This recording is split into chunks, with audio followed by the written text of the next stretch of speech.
Hello साथियों, नमस्कार। आपका स्वागत है डीएनएस एग्ज़ाम वॉरियर्स में। तो जैसा कि आप सभी को पता है कि नायक सीरीज चला रहे हैं हम पॉलिटी के लिए, यूपी पुलिस और एसआई के लिए, और बाकी आप किसी भी वनडे कॉम्पिटिटिव एग्ज़ाम के लिए ये सफिशिएंट है। तो आज का टॉपिक है भारत की जो संविधान है उसकी विशेषताएं, कि भारत का जो संविधान है वो कैसा है। तो उसी के बारे में आज की क्लास है पूरी। तो अगर हम देखें संविधान, तो भारत का जो संविधान, अगर संविधान के बारे में जानें तो संविधान दो प्रकार का होता है। एक लिखित होता है, एक अलिखित होता है। तो लिखित के बारे में, जैसे लिखित संविधान कैसा होता है, तो लिखित संविधान जो होता है इसमें लिखित अंश जो होता है वो ज़्यादा होता है और अलिखित अंश कम होता है। और जो अलिखित होता है वो मतलब, कहने का मतलब ये है कि अलिखित मतलब पूरा लिखित, मतलब ये नहीं हो सकता है कि वो संविधान लिखा हुआ ना हो, वह कुछ ना कुछ तो लिखा हुआ होगा। यानी कि अलिखित अंश जो होता है वो ज़्यादा होता है और लिखित अंश जो होता है वो कम होता है। जैसे कि आप सभी को पता है कि जो ब्रिटेन का संविधान है वो अलिखित है, लेकिन जो 1215 ईस्वी का जो राजा जॉन थे, उन्होंने मैग्ना कार्टा जो अपने जो प्रजा के लिए मैग्ना कार्टा जारी किया था वो लिखित है। तो उसे मतलब वो भी कुछ ना कुछ लिखित है। तो जो परंपराओं के आधार पर होता है, जैसे कि अगर हम देखें लिखित, तो लिखित रूप में एक है संविधान। और जो परंपराओं के, जैसे कि अगर आपको पता है कि दीपावली जो होती है, तो दीपावली हम मनाते हैं, परंपराओं के हिसाब से मनाते हैं। और जो आगे की जैसे अगर लिखित रूप है तो वो लिखित है। आगे देखते हैं, जैसे संविधान, जो लिखित संविधान निर्मित होता है किसके, किसी मनुष्य के द्वारा निर्मित होता है। जो अलिखित संविधान होता है वो निर्मित नहीं होता है, लेकिन वो प्रथाओं के द्वारा होता है। यह विकसित किया जाता है, क्या किया जाता है, विकसित किया जाता है प्रथाओं के द्वारा। और जो लिखित संविधान लागू होने की तारीख होती है, क्योंकि वो लिखित है तभी तो लागू होने की तारीख है। और अलिखित संविधान की कोई भी तारीख नहीं होती है, जब वो अलिखित है तो उसकी तारीख नहीं होगी।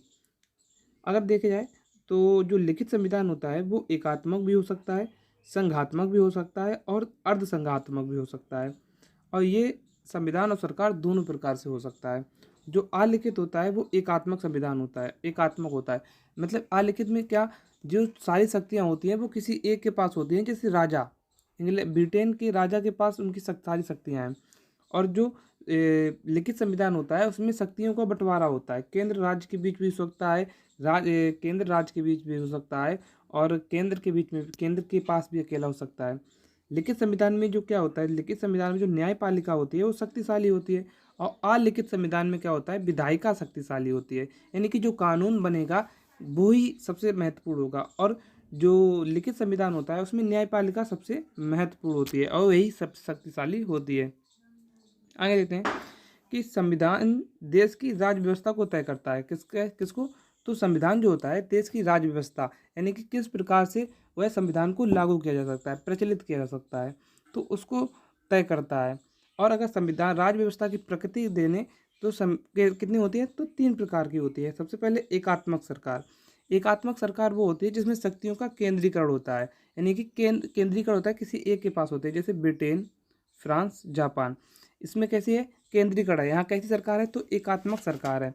एकात्मक सरकार कहाँ कहाँ हो, मतलब कैसी जगह पे हो सकती है, जैसे कम क्षेत्रफल हो और कम जनसंख्या हो तो वहाँ एकात्मक सरकार हम बना सकते हैं। लेकिन अगर कहीं बहुत सारा, जैसे भारत है, भारत में बहुत सी मतलब क्षेत्रफल भी बड़ा है और क्षेत्रफल के साथ साथ जनसंख्या भी बहुत है, तो यहाँ पर एकात्मक सरकार चलाना असंभव है। क्योंकि जब बहुत से लोग होते हैं तो सभी लोगों को उस प्रकार से हम सारी सुख सुविधाएं नहीं दे सकते हैं।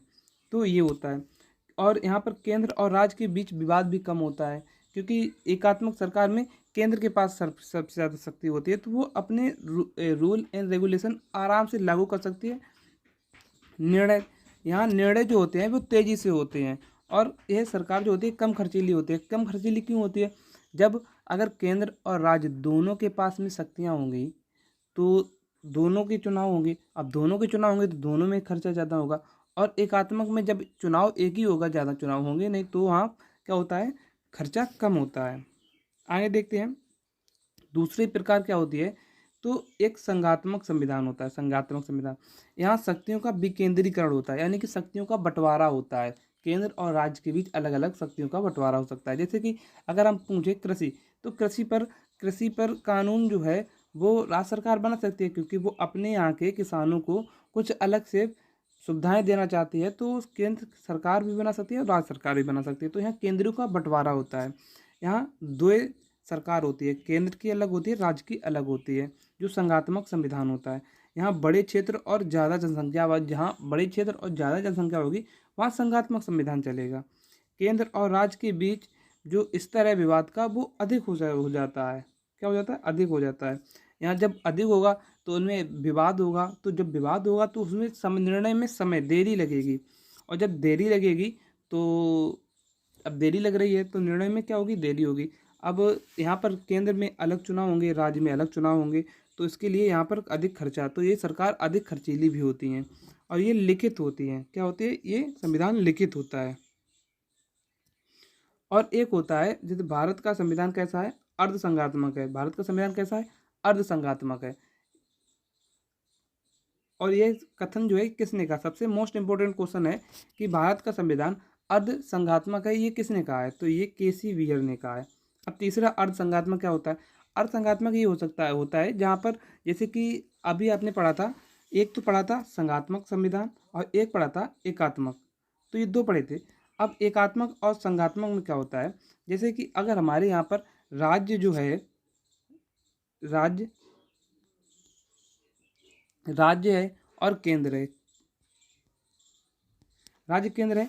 अब अभी आपने पढ़ा है क्या? संघात्मक। संघात्मक जो पढ़ा है उसमें क्या होता है कि राज्य के पास भी सरकार, राज्य के पास भी शक्ति होती है और केंद्र के पास भी शक्ति होती है।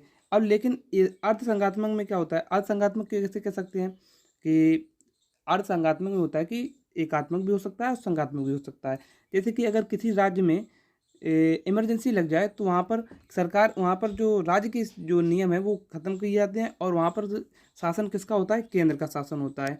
तो यही एकात्मक संघा एक इसी को हम एकात्मक कहते हैं। और वहीं पर राज्य का शासन चलता है तो वही संघात्मक हो जाता है। दोनों का शासन चलता है तो संघात्मक हो जाता है। तो इसे ही क्या? अर्ध संघात्मक कहते हैं। तो भारत का संविधान कैसा है? अर्ध संघात्मक है।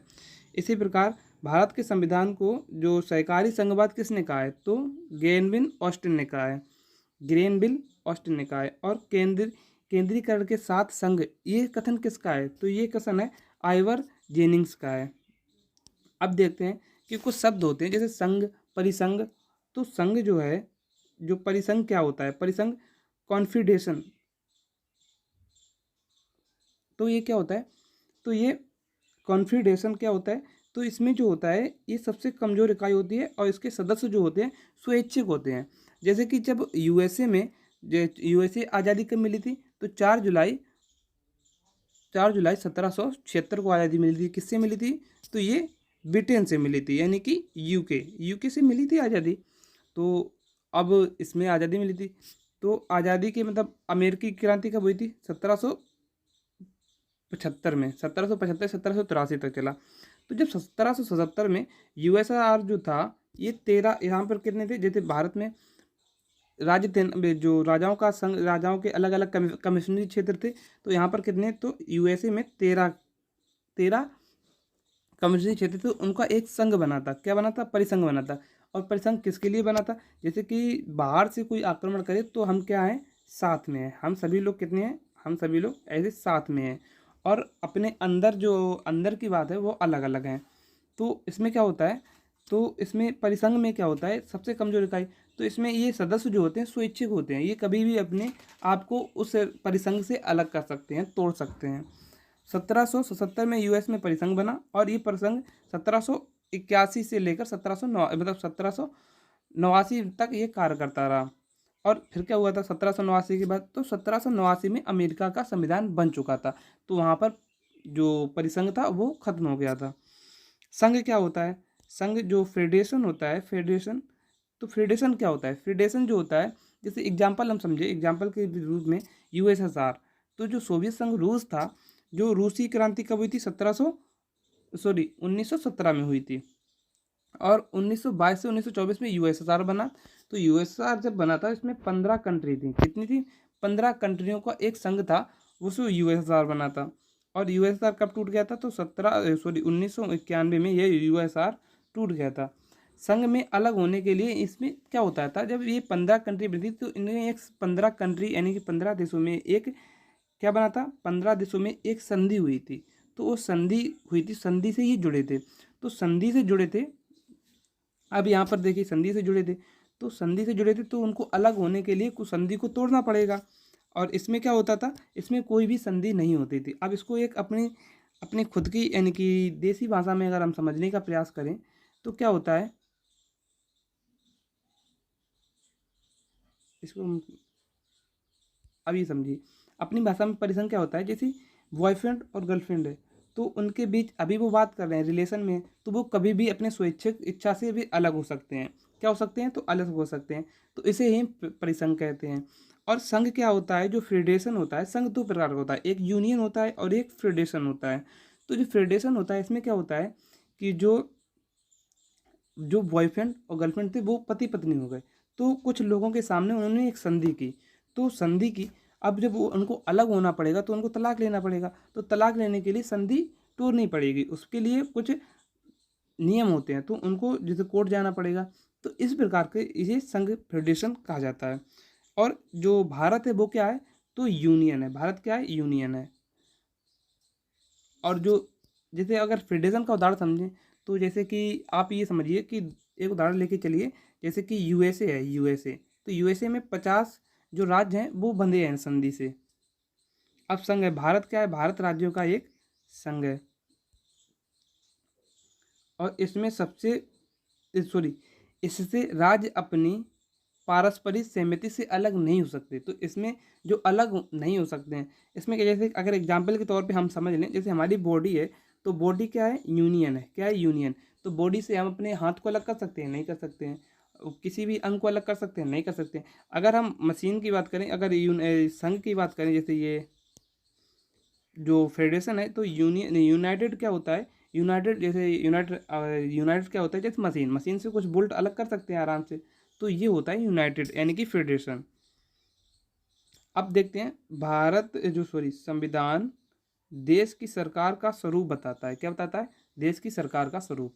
कैसे ये सरकार है, तो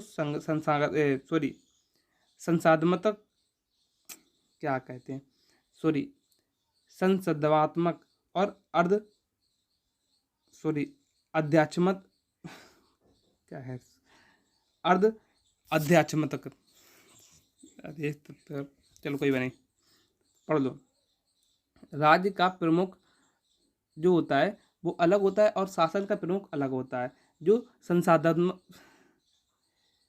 संसाधमक संसाधमक सरकार जो होती है, तो ये इसमें क्या होता है, तो राज्य का एक प्रमुख अलग होता है और शासन का प्रमुख अलग होता है। जैसे कि राज्य का राज्य, यहाँ राज्य जो है, तो राज्य एक नेशन को डिनोट करता है, ना कि एक स्टेट को। तो राज्य का प्रमुख जैसे पीएम, राज्य का प्रमुख क्या, प्रेसिडेंट होता है, और जो शासन का प्रमुख होता है वो पीएम होता है, जैसे भारत में। अध्यात्मक अध्यात्मक सरकार, राज्य शासन का प्रमुख एक ही व्यक्ति होता है, और अर्ध अध्यात्मक होती है जो, तो उसमें दोनों लक्षण पाए जाते हैं। कैसे, दोनों लक्षण पाए जाते हैं। संविधान का वर्गीकरण, तो संविधान के वर्गीकरण को हम करते हैं, इससे कुछ क्वेश्चंस निकलते हैं। जैसे उद्गम उत्पत्ति के आधार पर भारत का संविधान कैसा है, तो निर्मित है। कैसा है, निर्मित, विकसित नहीं है। और अगर शासन की प्रणाली के आधार पर पूछा जाए भारत का संविधान कैसा है, तो लोकतंत्रात्मक है, ना कि राजतंत्रात्मक। आगे देखते हैं, संशोधन के आधार पर भारत का संविधान कैसा है, कठोर है या लचीला है। तो ये दोनों प्रकार का है, कैसा है, कठोर है, लचीला है। जैसे कुछ में विशेष बहुमत से हम संशोधन कर सकते हैं संविधान में, और कुछ में ऐसे ही हो जाते हैं, साधारण बहुमत से हो जाते हैं। तो ये भारत का संविधान है, कठोर लचीला दोनों है। और अगर बात की जाए श्रीलंका का संविधान, अगर लचीले की बात करें तो श्रीलंका का संविधान कभी भी उसमें कोई भी संशोधन हो सकता है। तो श्रीलंका का संविधान कैसा है, लचीला संविधान है। चौथा क्वेश्चन है, चौथा है पॉइंट है कि संघ के आधार पर भारत का संविधान कैसा है। तो अभी हमने आपको बताया अर्ध संघात्मक है। क्या, अर्ध संघात्मक।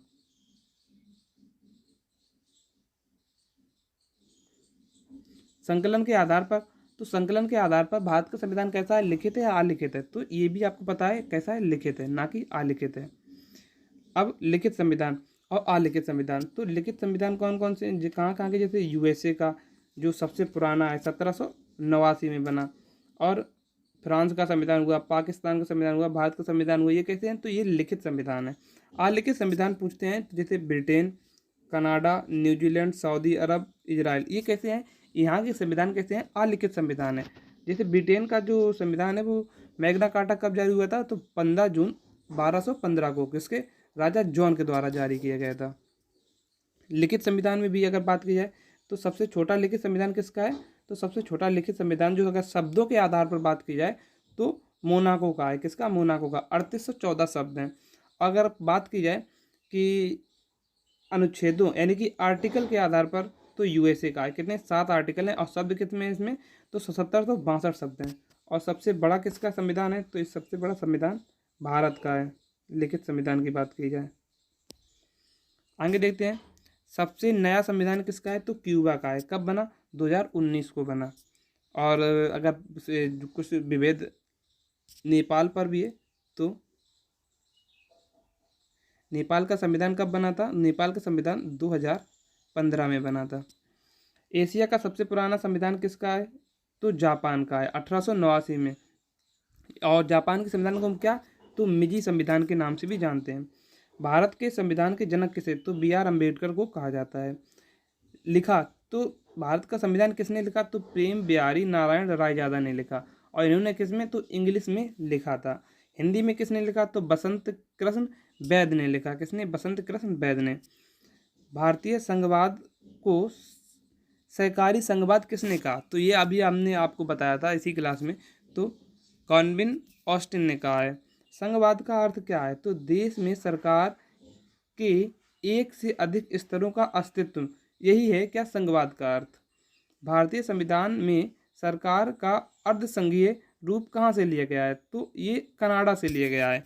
जहाँ पर भी संघीय अर्धसंघीय रूप आ जाए वहाँ पर क्या? कनाडा से लिया गया है।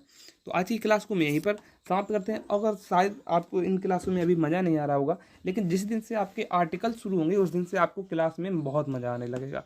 संविधान ऐसा आप रट लोगे, क्योंकि संविधान पढ़ते भी हैं, सभी लोग पढ़ते हैं।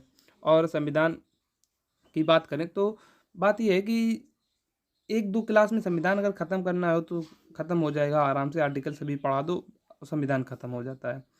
और लेकिन अगर संविधान यूपीएसआई के बारे में बात करें तो उसमें कुछ क्वेश्चंस डीप में जाते हैं। तो इसके लिए कुछ क्वेश्चंस डीप में जाते हैं, जैसे यही है, भारतीय संविधान का सरकार का अर्धसंघीय रूप कहाँ से लिया गया है? तो ये कनाडा से लिया गया है। तो ये ऐसे कुछ क्वेश्चंस होते हैं जो डीपली जाना पड़ता है। तो उसके लिए आपको इन क्लास से लगे रहिए। और कल का टॉपिक आपको बताइए, उसमें पहली क्लास में बताइए कि डेली कौन से टॉपिक चलेंगे, तो उससे आप देख के पढ़ते रहिए। और इस क्लास की जो PDF है वो आपको टेलीग्राम पर मिल जाएगी, DNS एग्जाम बोर्ड, वहाँ से आप इसकी PDF डाउनलोड कर सकते हो। तो मिलते हैं कल एक नेक्स्ट वीडियो में, तब तक के लिए जय हिंद, जय भारत।